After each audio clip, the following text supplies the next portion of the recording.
Hi అండి. ఈరోజు mutton curry ఎలా చేసుకోవాలో చూద్దాము ఈజీ ప్రాసెస్లో. మటన్ అంటే అందరూ ఉడకదు అనుకుంటారు కదా, కానీ ఇలా చేయండి, ఈజీగా ఉడుకుతుంది, టేస్టీగా ఉంటుంది. ఇలా ఒక కడాయిలో ఆయిల్ వేసుకొని వేడయ్యాక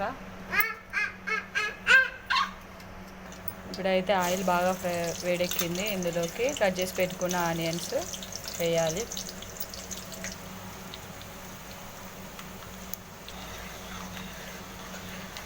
ఇలా ఆనియన్స్ ఫ్రై అయిన తర్వాత మటన్ అయితే వేసేసుకుందాం. ఇలా మటన్ వేసిన తర్వాత కొంచెం సాల్ట్ వేసి కలుపుకుందాము.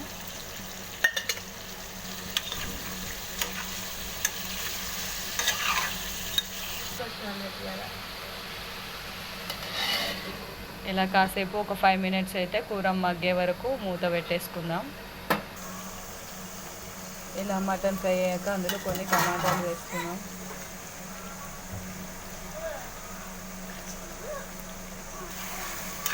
టమాటాలు వేసుకున్న తర్వాత ఒకసారి అయితే మటన్ అంతా కలిపేసుకుందాం.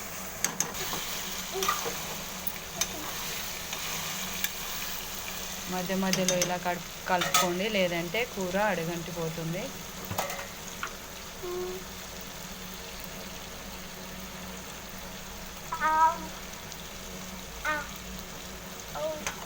మటన్ కొంచెం ఉడికిన తర్వాత ఇలా అల్లం పేస్ట్,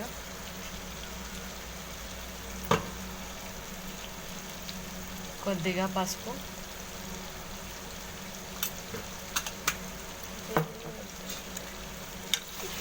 వేసి ఒకసారి అయితే కలుపుకోవాలి.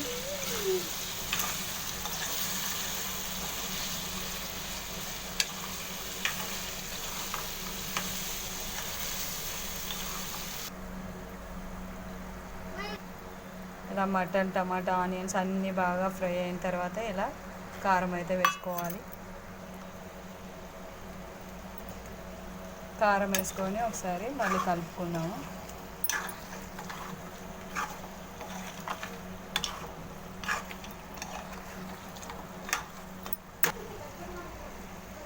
కొంచెం ధనియాల పొడి,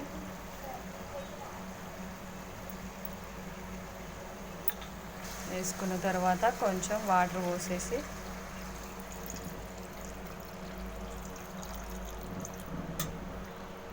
వాటర్ అయితే కొంచెం ఎక్కువనే పడతాయి, ఎందుకంటే ఇది మటన్ కాబట్టి. చికెన్ అయితే తొందరగా ఈజీగా ఉడుకుతుంది, మటన్ అలా ఉడకదు కదా, అందుకే కొంచెం వాటర్ అయితే ఎక్కువ పోసేసుకోండి. ఇలా వాటర్ పోసుకున్న తర్వాత ఒకసారి కలుపుకోండి. చూడండి, అప్పుడు ఎన్ని వాటర్ పోసామో అన్నీ ఇలా దగ్గరకు వచ్చేసి కూర అయితే బాగా మెత్తగా ఉడికిపోతుంది. ఇప్పుడు దీంట్లోకి కొద్దిగా గరం మసాలా వేసుకుందాము. అలాగే ఫినిషింగ్గా కొత్తిమీర అయితే చల్లుకుందాము.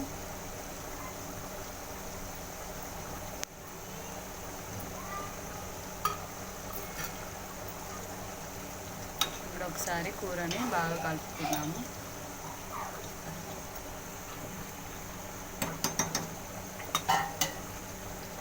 ఒక 2 నిమిషాలు అయితే మూత పెట్టేసుకుందాం. చూడండి, ఎంతో టేస్టీగా ఉండే మటన్ కర్రీ అయితే రెడీ అయిపోయింది. మీరు కూడా ఒకసారి ఇలా వండి చూడండి, ముక్క బాగా మెత్తగా వస్తుంది, కూర చాలా టేస్టీగా ఉంటుంది. మీరు కూడా ఒకసారి తప్పకుండా ట్రై చేయండి.